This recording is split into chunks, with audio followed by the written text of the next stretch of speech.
Hello, America. I hope you're doing well. Welcome to my review of Love After Lockup, Season 2, Episode 70. I don't know. Look, episode boring.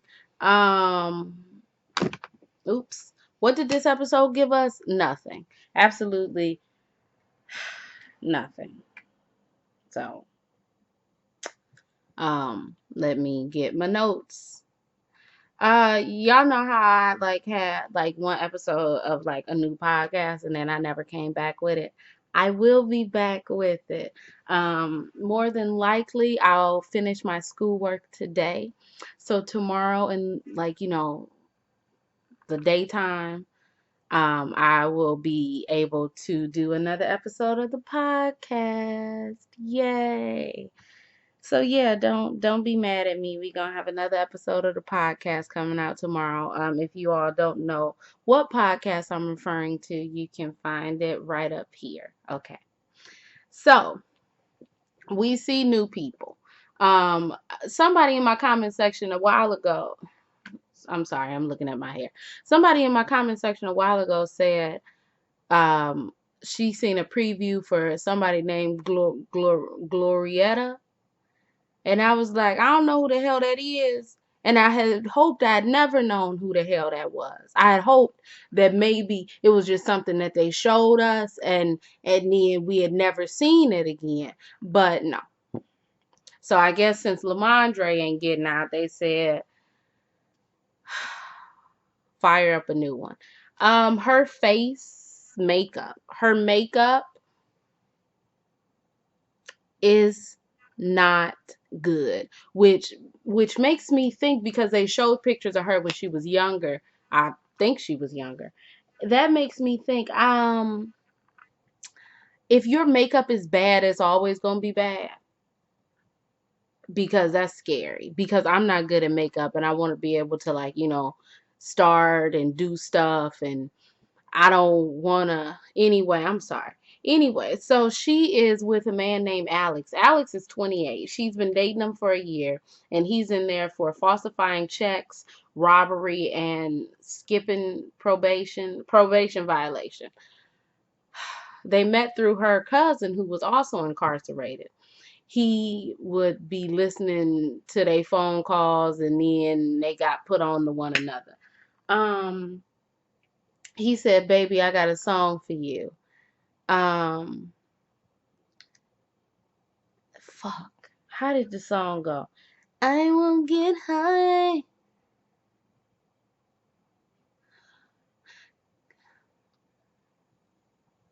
on my life. What was the damn song? Y'all, I can't remember the song. Glorietta. Fuck. I was gonna sing for y'all. I was gonna have a full-blown performance for y'all. And now I can't remember the song. So, excuse me. I feel like I've let you all down. She has a history of dating men from car shows, and she was a car model, a car show model, or car clubs. She also has a history of dating men with tattoos and drug addicts. And I said, one of these things are not like the other. What are you talking about? What are you talking about? Drug addicts and people with tattoos and car people. Maybe they all the same. Who knows? I'm sorry, I keep making a lot of noise. She decided to be abstinent, so she hasn't had sex in 5 years. He proposed to her in person behind the glass. He got on one knee and he wrote her a song. They just hold hands through the glass. She has a scrapbook for their wedding, and she's been praying about it every night. She needs to go tell her mother. Her mother wasn't with the shits. Her mother wasn't even with the shits. When her mother was dropping off her dog, her mother didn't look like she was with the shits. Anyway, her and her mother have the exact same voice. So she tells her mother that she's engaged, and she's like, he sounds like bullshit. Like, who is this man? She says, you don't even know him. He has pretty eyes and tattoos and he can sing. And I'm like, girl, you're 34 years old. I'm going to need you to have a little bit more criteria for you ending up with a man other than he got pretty eyes and he can sing, and he can't do one of those things. Singing like that through your fucking nose. If you sing through your nose, you can't sing. Okay? Point blank, period. You can't sing. I'm sorry. So anyway, um her mother says that she just wants better for her and she doesn't want her to be with an aggressive man who happens to skin her alive. And it doesn't match. She says, what's her name? Glorietta or Gloretta? I don't know because she never said it. I'm like, am I supposed to know you? You didn't introduce yourself. You just said, I'm with Alex and me. And I'm like, but who are you? Anyway, Glow. We're going to call her Glow. Glow says that he comes from a nice family, and I'm like, you've met his family before? Anyway, um, her mother says that, well, Ted Bundy came from a nice family, and he was a murderer. I don't know. Was he the one who ate people? I'm sorry. I'm not laughing. I'm not laughing because he ate people. I'm just, was he the one who ate people? Who was the one who ate people? No, he was the one with the black man, right? The gay black man. Or was he the one who had the movie, the Netflix movie? Anyway, then we see a little scene of her doing a strip club tease class. So a strip class that I got that I never went to. A strip class so she can be sexy for him, but she still wants to be enticed by him, because she hasn't had sex in 5 years, but she can't wait to have sex. Okay. So that was boring. We see Amber. She talks to Kathy, who is Puppy's mother. Kathy asks her how much does she like Vince. She says it's very awkward. Vince is a very awkward person, and he's the one who's bringing the awkwardness to us. Kathy says that if it felt weird to me, I'd just leave. And Amber says, well, he seems to have his shit together, and it doesn't make sense why he would want to marry a felon.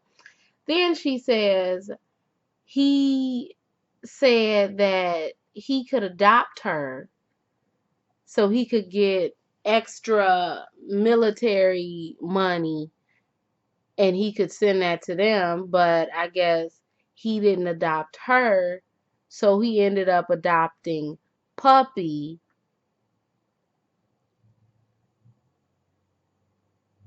So Puppy is now adopted by this man. And Kathy is like, I didn't know that you could adopt my whole ass 32-year-old daughter. So Vincent, Vincent or Vince? Vincent pulls up and he knocks on the door. Kathy goes out. Kathy's like, can I ask you why in the hell you adopted my damn daughter? He says, well, I just wanted to help her, and I thought that I'd be able to get $257 extra on my military check, and I would split it between Puppy and Amber. But he says that she did end up getting adopted, but since she was in prison, he wasn't able to get the money. So now they just adopted. She just adopted to a man. Anyway, I guess Kathy says that he seems to have tried to do the right thing, so I guess she don't press him no more on that situation. Um, I mean, okay. Um, she asks about their relationship. She asks about Amber and his relationship. That's kind of getting on my nerves because I'm like, why are you so damn invested in their relationship? Like, she's sitting up here saying, well, it looked kind of awkward, maybe y'all should just, like, blah, blah, blah, blah, blah, blah. And I'm like, Kathy, you ain't got nothing else to do but worry about Amber's relationship. Like, I mean, you asking about your daughter, obviously, but you talking about their relationship, that ain't got nothing to do with you. So Vincent goes in there and Vincent says to Amber, hey, if you ever felt like I was being distant or this or that, I was just a little bit nervous and overwhelmed with everything that was going on, but I want you to know that I love you and blah blah blah. So they lay down on the bed and it looks like they matching from the shirt to the color of the shirt to the color of the dark blue pants. Anyway, he says maybe I should take a job out here, and she like, I don't know, I'm still like getting everything together, which means no, I don't want you to come out here. Please do not come out here. Please stay where you are. Please. That's what that means. Okay. Moving on, because this is so boring. I'm sorry. This was a very boring episode. So it's just like, what's the point? Anyway, we see Daniel and Lizzie, they're going to the hot springs, and he's walking up in there with no shirt on. I'm sorry, no coat on while it's snow outside. And I'm just like, what is going on? He said the last time he went to the hot springs, he was off of meth.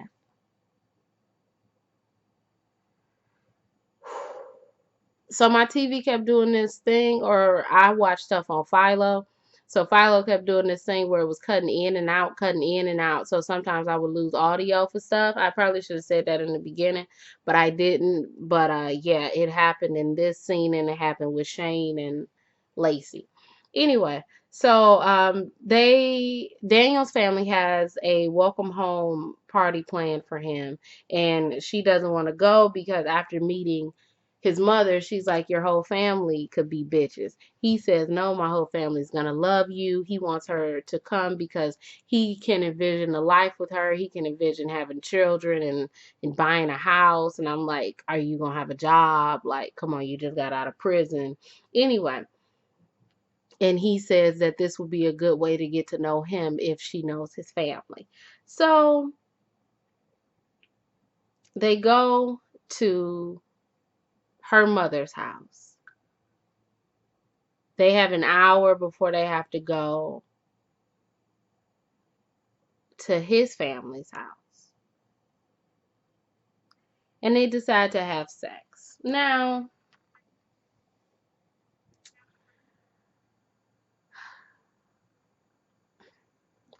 they had sex. First of all, I feel like the camera was there for all of it. So that made me very uncomfortable because I'm like, this is a porn that I wouldn't click on. So I don't want to see this, okay? They had sex on the laundry room floor. And then immediately after, they had an interview.